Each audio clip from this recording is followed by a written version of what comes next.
a že lidský druh prostě asi má v povaze, že jaksi neúplně někam směřuje.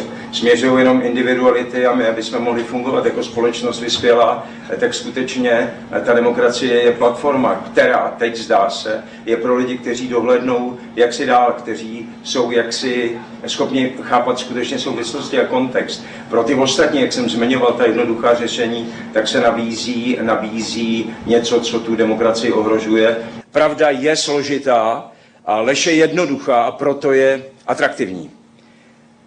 Tahle situace není jen o jednom projektu. Je to o tom, jestli jsme schopni v téhle zemi udržet víru v demokratický stát, ve slušnost a hlavně v dodržování pravidel.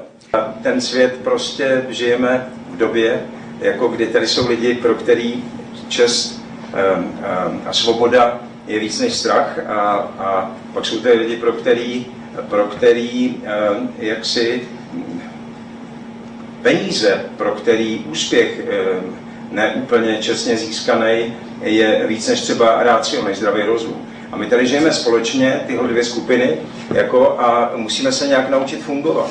Musíme se naučit to, že se s představama, s fantaziema nesmí pracovat jako s fakty a ta druhá strana, zmiňovali jste, že jsme to možná málo vykomunikovali, ale my jsme nevěděli, my až třeba díky tomu víme, jaká je třeba realita naší společnosti.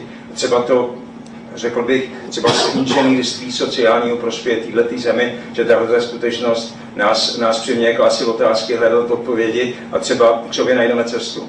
Je to naše jediná naděje, že budeme držet pohromadě. Jsme tak malá zemička, v minulém století se nás dvakrát bez ptaní vzali a my máme teď jedinečnou šanci patřit do nějakého světa, který nám bude garantovat nejenom dodržování zákonů, ale i nějakou koordinovanou obranu a v takové příležitosti jsme se ještě nikdy historicky neocitli, tak to neprosedme. Děkuju moc.